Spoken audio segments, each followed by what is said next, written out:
Committee is very active in many things, and we are grateful, for this effort of the committee.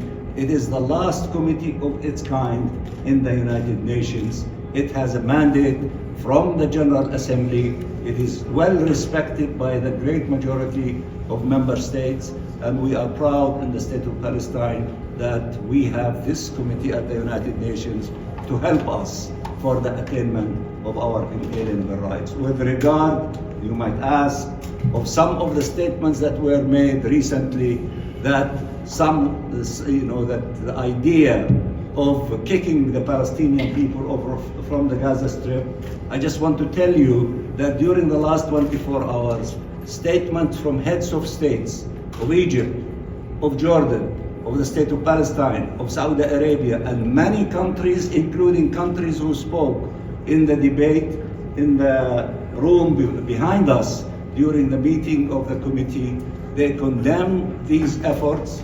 There is global consensus on not allowing forced transfer to take place, ethnic cleansing to take place. We Palestinians love every part of the state of Palestine. We love the Gaza Strip. It is part of our DNA. Our people marched in few hours, in the span of 2 days, from the south to the north, more than 400,000 of them, to go to the rubbles in the northern Gaza in order to start cleaning around their destroyed homes. These are our homes. This is a very precious part of the state of Palestine, and we will never leave it. We will clean it, we will reconstruct it, we will rebuild it, we will make it a very beautiful part of the state of Palestine. We do not need anyone to kick us out in order to do something else in it. And there is consensus among the Arabs and the Muslims on this issue, because it was decided in 2 summits in Riyadh during the course of the year 2024, twice the summits of the Arabs and the Muslims, in which they said, we fight against the crime against humanity of displacement, whether internally or from Gaza, outside Gaza. There is no place for us except Palestine, and Gaza is an important part of Palestine. We want the ceasefire to be permanent.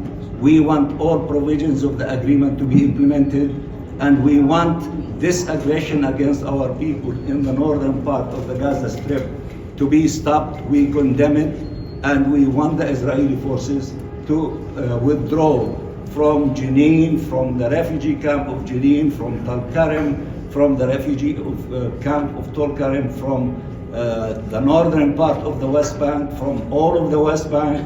We want the end of this illegal occupation. Thank you very much. The media is a good friend of the cause of Palestine. We appreciate your work.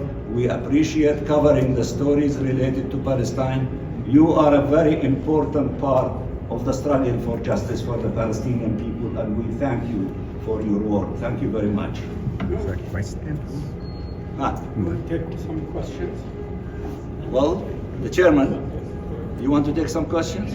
Yes. Okay. Yes, sir. Yes. Stefano Vaccaro, Ital Press, La Voce di New York. It seems, very timing meeting, of course, but it seems like the Trump administration changed slightly what he said yesterday, because today they started to talk about a temporarily remove of the Palestinians just for cleaning up or reconstruct the Gaza. So what is you, Ambassador, but also the committee, what is the response to President Trump? They apparently yesterday did maybe a language mistake, talk about permanently, but he's fixing Gaza and then the Palestinian can return. What is your answer to President Trump? Do you want to say something, Mr. Chairman? You want to? Okay. Well, for us, and I said heads of states in the Middle East from among the Arab group, and many governments made statements that, including the Secretary General of the United Nations a few days ago, and he repeated that today in the meeting of the Committee on the Exercise of the Inalienable Rights. ethnic cleansing is unacceptable. In the agreement, which the current administration played a role in reaching that agreement of the 3 stages, there is a provision that says the reconstruction of Gaza and people in Gaza to go back to the places where they lived in. So these are the facts, and we are determined to honor and respect these facts, and therefore that is the policy that has been announced and declared. So anything else other than that cannot materialize, and those who are explaining themselves, these are, you can ask them these issues, but that's what we, the international community, led by the Secretary General of the UN, that's what international law stipulates, that is what the Arabs and the Muslims position at the level of the summit. This is the position of many countries, including in Europe and in all corners of the globe. They will not allow ethnic cleansing to take place. Occupation. Somebody want to know? Yes. Ambassador Mansour, Chris Reyes with the Canadian Broadcasting Corporation. I just wanted to quote directly from what President Trump said last night. He said the only reason the Palestinians want to go back to Gaza is they have no alternative. He went on to say the U.S. will take over the Gaza Strip. We will do a job with it. We'll own it. I'd like to hear your immediate reaction when you heard those comments. The Gaza Strip is not a free land for anyone to grab it. The Gaza Strip, it belongs to the Palestinian people and the Palestinian people who live in the Gaza Strip. It is not a free piece of land for anyone to grab. Those days in history are gone. Every piece of land in any country belongs to the people who live in these pieces of land. Therefore, we are determined to stay in the Gaza Strip. And it is not true that they don't have an alternative. Because the people who were in the southern part of the Gaza Strip, when the checkpoints of the Israeli occupying forces were removed from the midsection between the north and the south, 400,000 in a span of 2 days, 2 hours each day, walked on their feet to go back to the northern part. Now, for some people might not understand the meaning and value of having a country and loving the land of your country. For us, the Palestinian people, it is in our DNA. We love our country. We love the land of our country, whether we have palaces on it or destroyed buildings. We are resilient people. Gaza Strip was destroyed many times in the past. We were able to rebuild it with the help of all of our friends. We are determined to rebuild it. People, when they went back in the north to clean these areas, because they want to stay there. They have memories. They have connection with the land. When they walk over the land talks to them. This is so meaningful to us as Palestinians. We will clean a small spot. We will put a tent there. We will put a caravan there until we succeed in rebuilding that part of the Gaza Strip. Sir, do you think President Trump is hearing those sentiments? I don't know, but I'm just telling you what we, the Palestinian people, feel. These should be respected. These are the decisions of the Palestinian people. Nobody should make the decisions for us.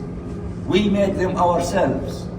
And while we are making these decisions to be connected with our land which we live, which we love, we want the help of anyone who is sincere in order to have peace in our region.